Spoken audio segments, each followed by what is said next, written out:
Welcome to the 124th episode of Authors Love Bookstores, presented by A Mighty Blaze. I'm your host, Kimberly Hensle Lowrance.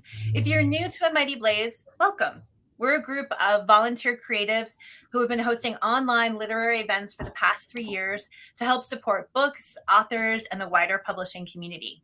Here on Authors Love Bookstores, my co-host, Joe Moldover, and I bring to you conversations between authors and their favorite booksellers to shine a light on storytelling, creativity, and the small businesses that enrich our communities. Today, we are in Austin, Texas, and I'm very pleased to welcome our guests. Today, we have with us author Wendi Aarons and bookseller Eric Brooks. Welcome to you both. Thank you. Thank you, Kimberly. Okay, so let me tell you a little bit about our guests. I have been a fan of Wendi's for a very long time, since the OG days of blogging, when I was a little baby blogger, and she was this amazing, known writer that we all just, yes, it's true, we all read you and were very excited. And so I was thrilled to have the opportunity to invite Wendi to be on the show today. Wendi is an award-winning humor writer whose work has appeared in The New Yorker, McSweeney's, Us Weekly, Scary Mommy, BuzzFeed, The Huffington Post, Wall Street Journal, and many, many other outlets. She is the author of the middle grade book. Are you going to hold it up? Yes, I will hold it up.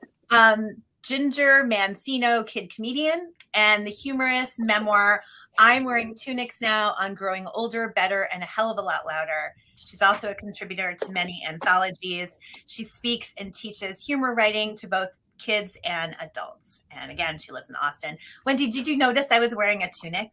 I did. I have good tunic radar. It's very, very cute. Eric's not wearing one, but we'll give him a pass. We'll give him a pass, yes. Yeah. So Eric is a co-owner of Black Pearl Books in Austin, Texas.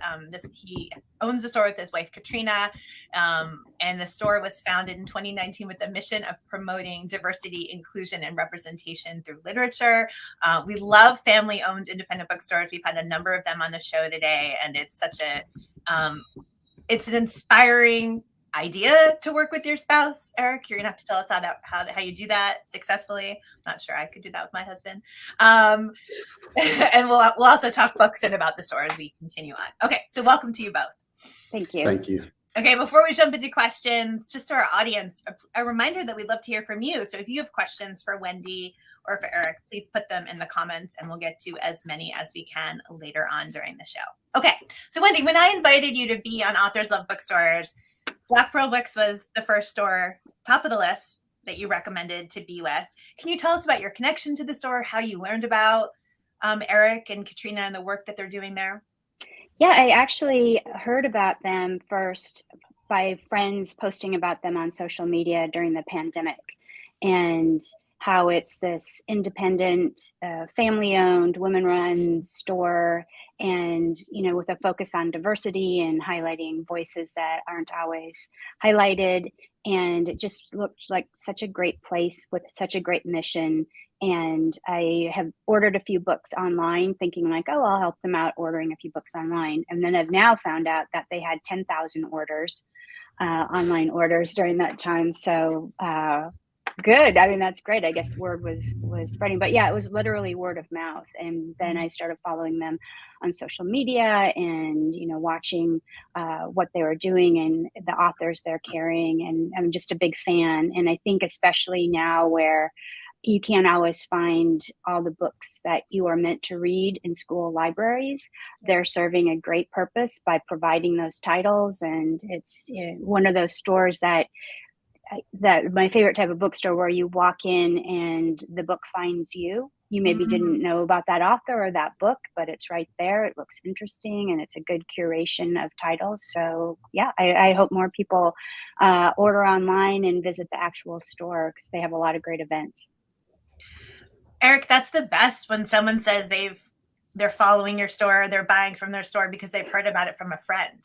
Like that's the most priceless marketing, right? Hmm. That's absolutely right, and Wendy did such a good job. I'm not sure that there's anything else for me to say, but yeah, that is you hit it on the head, and ultimately, our goal is to really build a community of book lovers that are seeking out titles that may not necessarily jump off the shelves at other bookstores. That's the beauty of Austin is we're not New York City, we're not the largest city in the state. But we have a few independent bookstores, and each one of us covers our own niche and market. And so you're able to go to these stores and find things that you may not find at the other bookstore, which gives us overall a very healthy view of literature in this market. So, in preparation for today's conversation, I did some research and I found an interview with you in which there's a quote I want to share, and I would love for you to talk a little bit more about. You said, if people are intentional about where they spend their money, they're able to help build their communities, as opposed to spending money with nameless, faceless corporations. If people understand that importance, it will further the longevity of independently owned bookstores. So this is so true.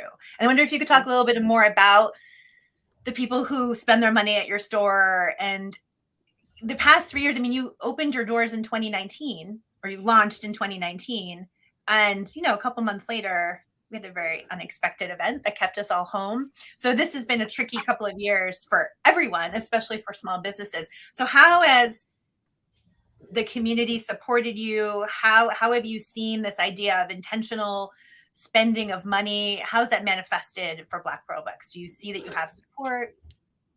Can you talk a little Yeah, bit about Yeah, that's a great question, and that's actually a little scary. That quote sounds really good. I didn't know that maybe it's when you read it, it sounds way better. But yeah, we kind of view ourselves as a little engine that could. My father used to say this all the time: crawl before you walk before you run. And when Katrina started this business in 2019, it was literally running around the city doing pop-up shops and markets, as we would say, taking the books to the people.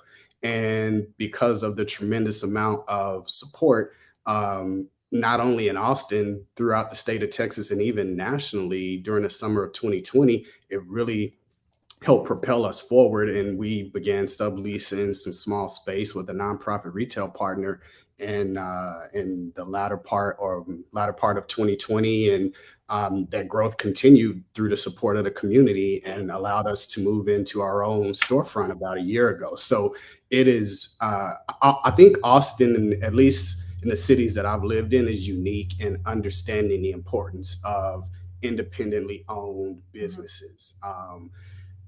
It's really great because the strong, and we really appreciate you, Kimberly, for what you guys do at A Mighty Blaze and highlighting independent bookstores. Small businesses are the lifeblood to strong, healthy communities, and giving independent bookstores the opportunity to be highlighted along with great authors just furthers that connection and promotes what the small businesses are doing. And ultimately, that is the foundation of strong, healthy communities. One of the things I also talk about a lot in the store is that intentionality with how we spend our money is how we vote when it's not election season. that? You spend your dollar. If we are intentional with spending our dollars with the companies, the businesses, the individuals that we support, it further goes towards helping push forward, what we believe in. Absolutely. And so, yeah, we 100% believe in that intentionality and understanding where your dollars are going. Yeah. Thank you for sharing that. What does the board behind you say? You can't buy Yeah, happiness, it but you says can you buy. can't buy happiness, but you can buy books. And behind me, it says that is basically the same thing. Oh, I like Um, that. so yeah, this is our meeting space. We host book clubs, author readings here, and that's on a big chalkboard wall behind us, just to make sure everyone knows that books and happiness are kind of synonymous. I agree. And That's that's a great. perfect segue into talking about Wendy's book. Thank you for that, Eric. That was Yeah, great. thanks, Eric. I laughed out loud reading I'm Wearing Tunics Now. I mean, I think the actual verb is guffawed. I guffawed several times. any book that has like drops references to facts of life and Bruce Springsteen and, Bryan Adams and like all of these, The Mall and Orange Julius, I'm here for that. Like a Gen Xer's dream, your book. And the reviews are great. We're going to put links below to writing about the book, to links to buying all of Wendi's books from Black Pearl Books. Texas Monthly says that your book is required reading. So can you tell our audience a little bit about I'm Wearing Tunics Now, please? Well, thank you. That was really nice, everything you said. I'm getting better at taking a compliment, so that's why I'm not like ducking under the desk. But no, thank you. And I'm a humor writer. I write mostly satire, so I kind of hide behind the satiric concept when I write things. And I was approached by somebody asking if I'd ever thought about writing a longer book, just more personal, more about myself. And I didn't want to write about parenting because that's been done and my kids are out of the house now. It seemed kind of boring. And the way I've always made sense of the world is by finding what's funny about it and writing about it. So I thought, why don't I just write about this stage of life I'm in right now, this midlife phase I'm in right now. And the book starts when I'm 30 years old and I'm crying about being so old. And it ends when I'm 50 and I'm giving a speech at the Women's March on the steps of the Texas Capitol. So it's about just growing up, getting louder, finding myself, being more comfortable in my skin, with the lens of humor. And then my satiric pieces are mixed in there. Like I wrote a piece for McSweeney's that was Ferris Bueller's Laid Off, based on Ferris Bueller's Day Off. So I kind of update all of the stuff to fit into the Gen X lifestyle now.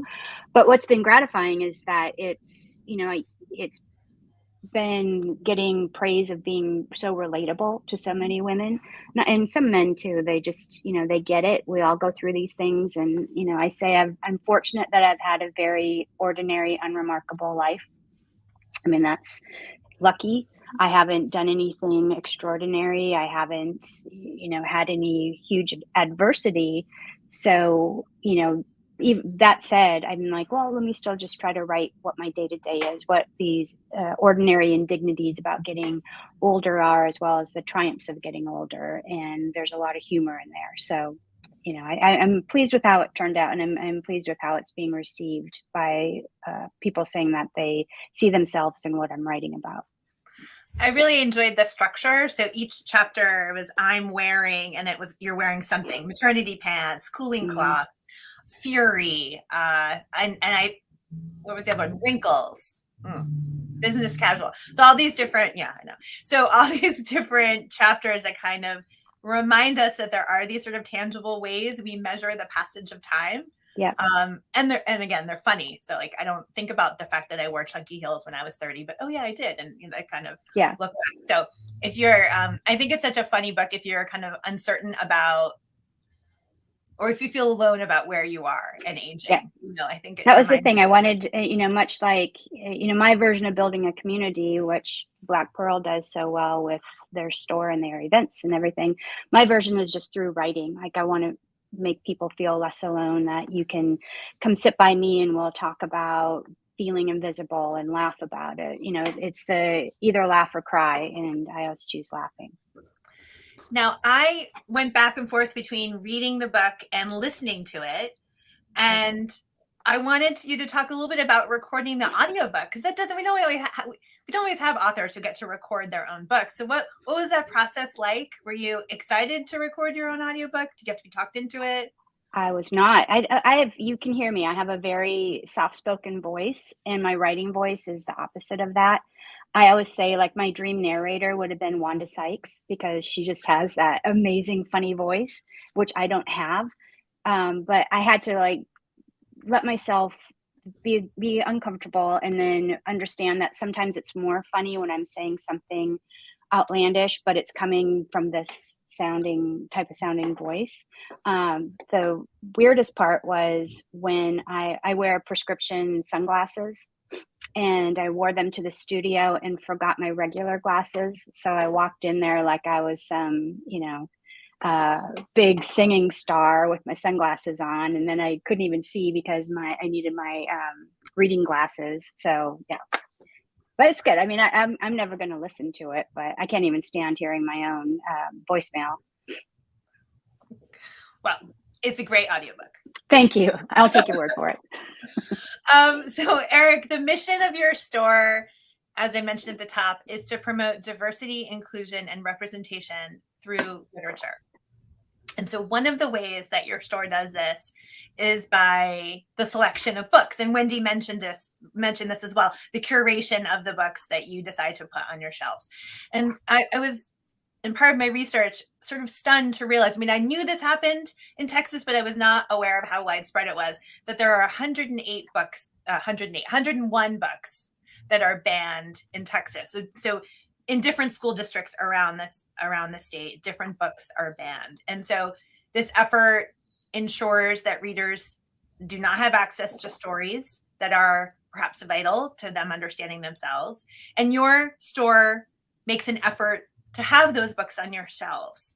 And I wondered if you can talk a little bit about the book banning situation in Texas. What is that like as a bookseller to be selling books in this environment? And I should add that the books that are banned are topics on sexuality and gender, race and politics.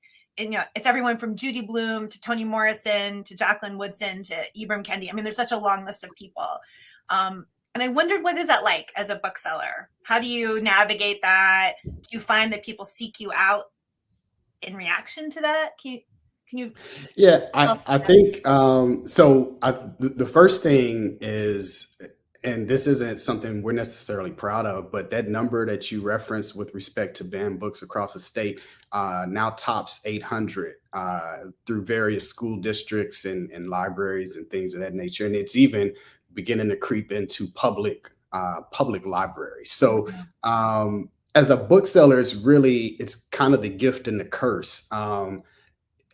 There's this American spirit, and that fundamentally is established in preteen years, where you cannot tell me what to do. If you tell me not to do something, I will figure out how to do it. And that is very much an attitude as it relates to books being banned. We routinely, and part of it may be who we are as a bookstore, but we routinely have customers that come in looking for banned books, or once they realize certain titles are banned, they make it a point to buy those titles for their children or for friends. Where it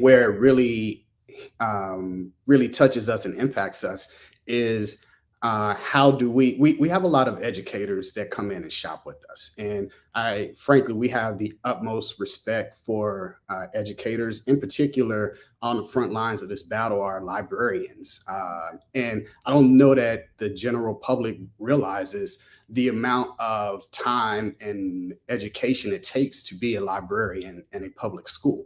And so there's some baseline education, there's continuing education, and then you've got then to be pushed down, have edicts pushed down from politicians who have most likely not read 3/4 of the books that they are adding to these ban lists, just completely devalues the work that these educators do on a daily basis. And so we're very, very empathetic to that. And we really want to work with educators to figure out how to help them and assist them and bring visibility to some of these titles. And we're very much sensitive to the whole representation piece as it relates to these titles. You mentioned sexuality and race/politics. That's probably 90% commonality among all of the banned titles. And if you are an LGBTQ plus person, or if you are a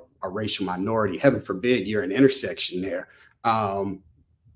If you have politicians or folks telling you that your stories don't merit being on a bookshelf in a high school and a middle school, that becomes a shot at your self-worth. And we've got to understand that these are real stories about real people. Even fiction stories, we all understand fiction stories have some amount of truth as the baseline, whether it's sci-fi, romance, what have you. And these stories need to be out there. I don't have an opinion on whether they should be mandated reading or not, but absolutely people should have the option or choice to pick up books that are appropriate for them, as opposed to someone that has never met them telling them, nah, this isn't for you. Absolutely. What can we do as supporters of your bookstore, as customers? What can we do to support this, or speak up against it? Like, when people come into your store, they obviously buy these books, right? That's one thing. But what else would you tell the average person who is outraged by the book banning efforts? What encouragement would you offer, or action step? So I think there are two things. One will be a little self-serving, but we actually started a nonprofit in 2022, and the name of our nonprofit is Put It in a Book. And one of the first efforts that we're undertaking is working with a local school district to seed banned book clubs in each of the high schools. That fits hand in glove with who we are as a bookstore. The only book club that we have that is a bookstore book club is Redacted Reads, and we meet a couple times a month to discuss banned and challenged titles. And understanding where we are in the state, we thought it would be a great idea to help support librarians and utilize our nonprofit to purchase these books for teenagers that are interested in participating in these banned book clubs. So to the extent that viewers and folks think that this is something that they support, we absolutely have a means to help address this within the state of Texas. But then additionally to that, just on a day-to-day basis, I think it's really good to understand, particularly parents, what your kids have access to read, what they don't. I'll use an example. To Kill a Mockingbird. That was the first book that we read as a Redacted Reads book club read. And so many people walk in, see our banned bookcase, and are surprised that To Kill a Mockingbird is on that, because literally everyone says, I read that in high school. That was required reading in high school. Well, that should probably be something that we're checking, is what is required reading in the schools for our children. And are we comfortable with that? Or do we have some need to feel some need as parents, or even guardians, folks that help parent and raise children? And are there other books that we think our children are mature enough to be exposed to, and help them understand the world around them just a little better? I mean, that's ultimately the origin story of our bookstore. My wife Katrina, as our kids are teenagers now, but as they were in elementary and middle school, it was a lot of work that she would have to undertake to provide reading materials to help bolster what they were getting at school. And a few years ago, it kind of clicked in her mind, is that if I'm having to do this, there are a lot of folks that need to or have to do this. And this feels like a business that we can help folks have access to these titles that they either don't know about or have difficulty getting their hands on. Great. Thank you for that. I'm so glad you mentioned your nonprofit. That was my question. I was going to ask you about that. And we'll put a link below in the comments for people to go check it out. Thank you for sharing that. Thank you. Wendi, let me just quickly please. interject. But I read the list of the banned books in Florida yesterday, and I couldn't pick my jaw off the floor. I mean, I don't even know what to say about it. It's speechless. Like banning a book about Hank Aaron. I mean, it's that petty. It gets down to such a petty level, and it's just, I think they're doing it in part to hurt everybody. Just to not because there's some greater cause they have or a greater purpose. There's a little bit of just like, let's just be, I won't say the word, but let's just be a-holes about all of this. And I don't know. I'm not being very articulate, but I was just stunned to see that yesterday. I know. And it happens everywhere, and all over. Yeah. I mean, we're talking about Texas today, but I live in a very liberal bubble in the Northeast. And there have been discussions on the Facebook group in my town of, about a book that the kids were reading in high school, and the mother was outraged. So, she wanted like something to be changed. And I think it's this question, Eric, that you raised about parents needing to be involved in making decisions that are right for their kids. Because some kids, there are topics that they're not ready to talk about for whatever reason. Right. And then there are other kids who desperately need to talk about that topic. And we just need to have an environment where all the voices can be heard. And, we're all different. We all need different things. And pay attention to local school board elections, which nobody has done enough. And now we find ourselves in this situation. Absolutely. All right, now let's talk about humor. Well, I think it's such an important conversation. We've had a couple of Texas-based bookstores on the show before, but I don't know, it seems like the environment in our country is just moving more toward banning and censorship, and it just feels like this is so vital that we talk about. So I appreciate both of you and your willingness to engage on this topic. And again, we'll put the link to put it in a book below so people can check it out. And also I should say that statistic of 801 books that are banned in Texas, I got from PEN America. So it's a literary organization. That's another resource for our audience to go and check out if you want to learn more about what's happening across the United States. They have a whole section on this topic. So Wendi, when I was reading your book, in between my enjoyment of any references to 16 Candles and Rob Lowe and Hot Flashes, I was really struck by this current throughout the book about taking a risk to find yourself and to find your voice. And you talk in the book about sort of this effort early on to find your friends and find your people, and how it kind of is difficult. We don't click with the moms at the bus stop, and I think so many of us feel that way, and how there's a lot of work that you did to find your voice, find your people, find the place where you feel connected. And I wonder if you could talk a little bit about that, because I think so many of us struggle to find friends, to find community, and what advice or what did you learn from this process that you could share? Well, my advice is that it's daunting and scary to put yourself out there, but it doesn't have to be some huge grand gesture. You could just start going to the library's book club and meet other like-minded people. You can volunteer for a political cause. You just have to do something to get your world bigger. And what I did in the throes of motherhood, when I wasn't quite clicking with the other moms at school, and I say in the book, I wasn't really being myself either. I was, trying to be a good mom and fit in and blah, blah, blah. But then when I would sit down and write on my blog and write humor pieces, this whole other obnoxious, funny personality came out, which is more of my real self.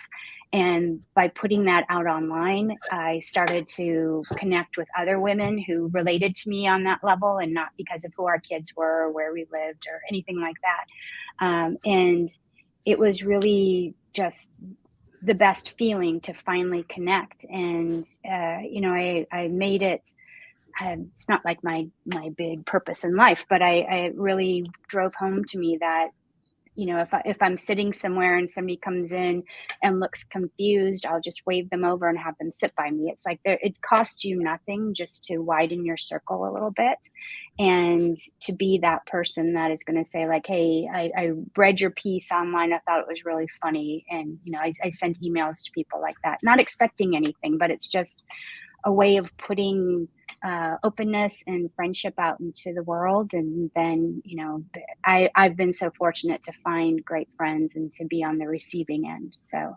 anyway, I'm probably going to get the Nobel Prize this year. I just want you to know.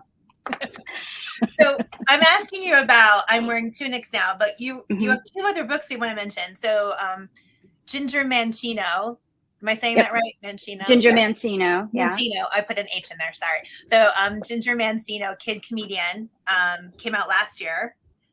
Yeah, that's a pretty interesting story. Somebody, a couple of editors saw me in a show, again, because I put myself out there and I read a piece of mine in a show, and they liked my sense of humor and said, have you ever thought about writing a middle grade novel? And I hadn't even really read many, but I'm like, let me think about it. And the idea I came up with is I wanted to write about a funny girl because I was like that, but there weren't a lot of books when I was 12 years old about funny girls. So Ginger Mancino was a kid stand-up comedian, and she ages out, gets fired by her manager. So now she's trying to fit in at a regular middle school in Austin, and she doesn't know how to act around these other kids. Her humor doesn't quite work, and she starts to get mysterious texts from her comedic heroes like Tina Fey and Issa Rae and all of this that give her like advice that she follows, and that all kind of is answered at the end. But it was published by Book Bar Denver, which is a small, it's an independent bookstore in Denver, and this is their imprint. And the reason I went with them is because after I first wrote the book, my agent at the time sent it out to editors in New York, to all the publishers.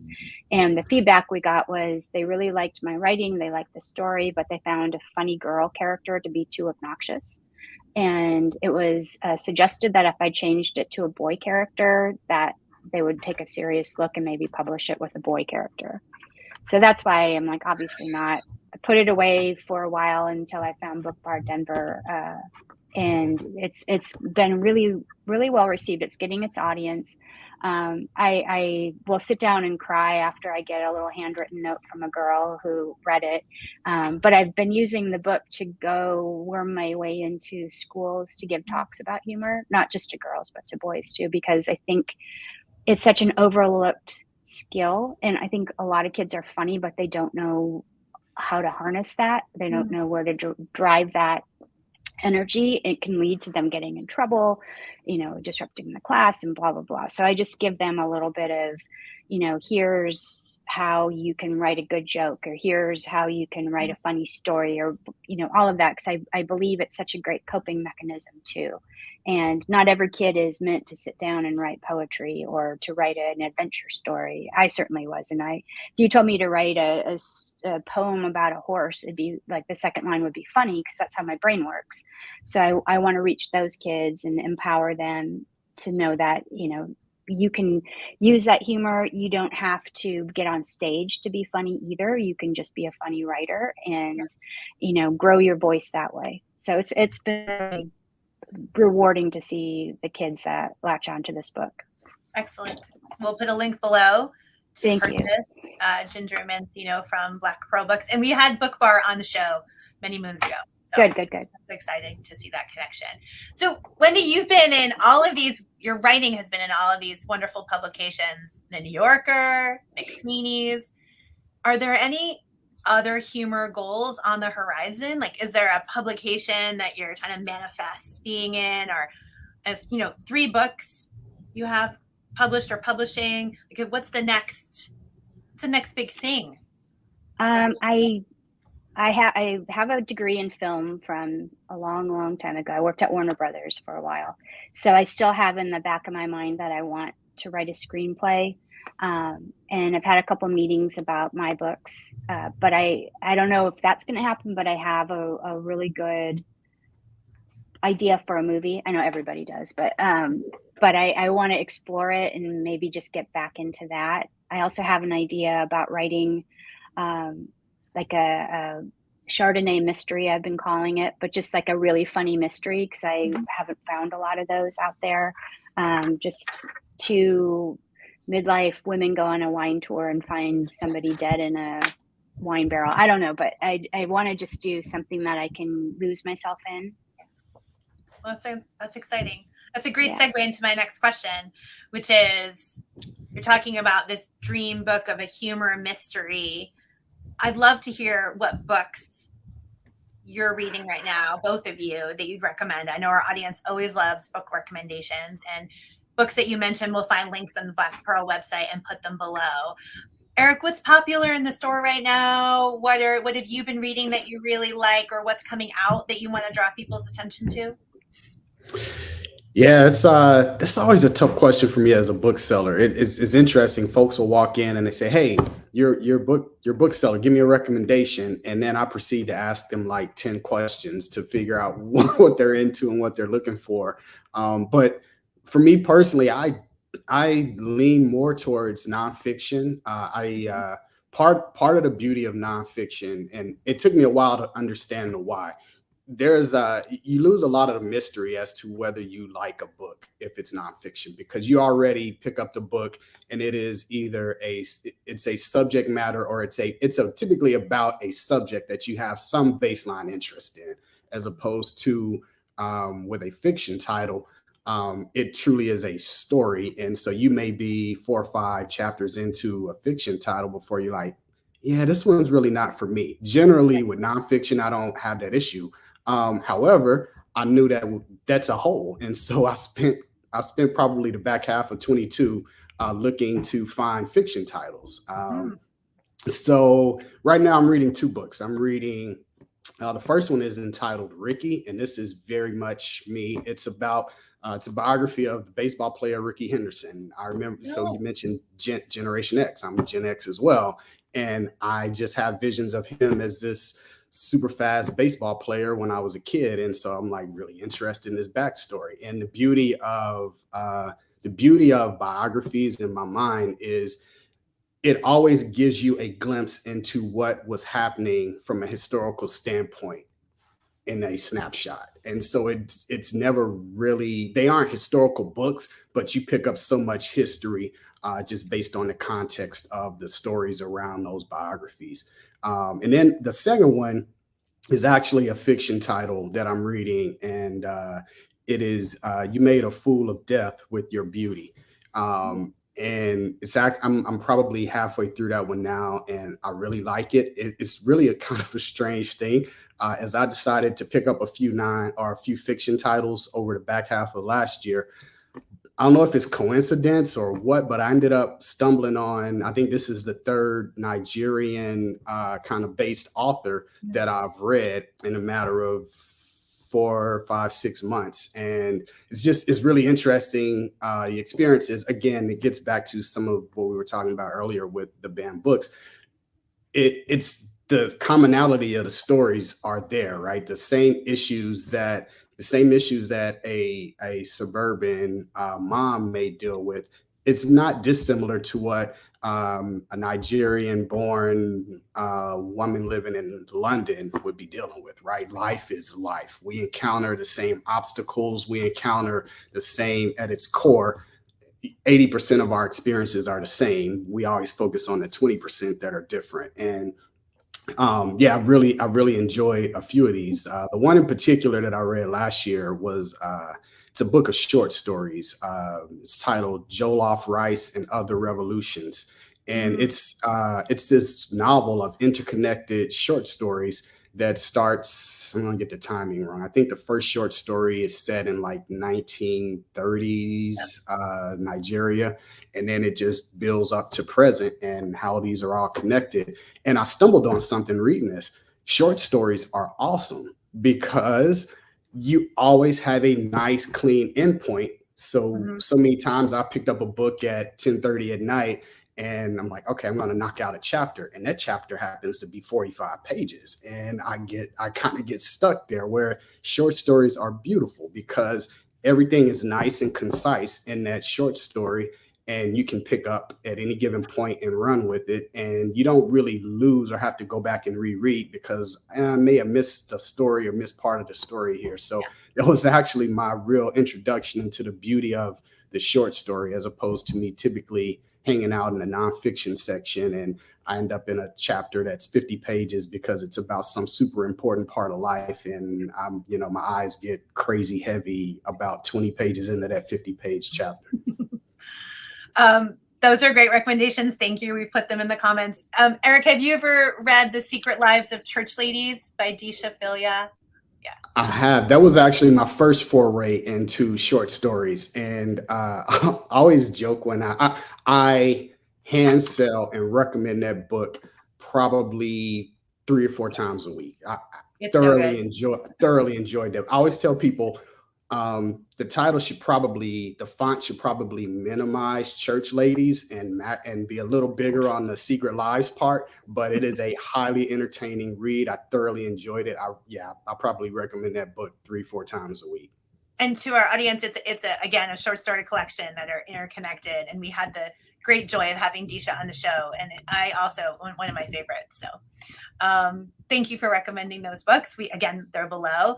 Wendi, what about you? What have you...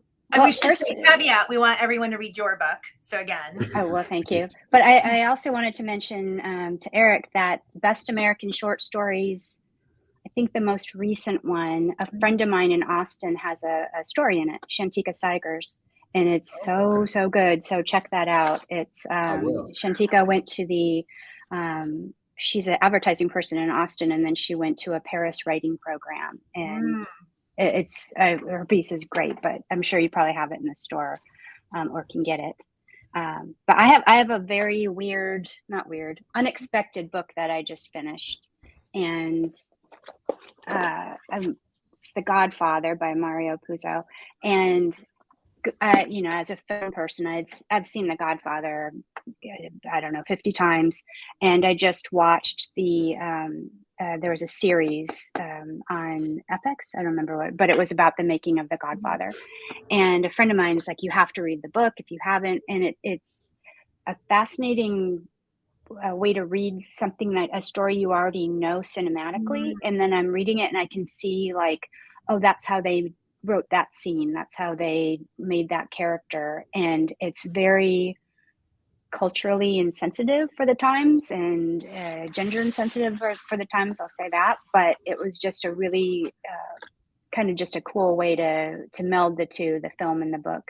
And then my follow-up book is called Leave the Gun, Take the Cannoli, which is a nonfiction story about the making of The Godfather. So that's my next to be read.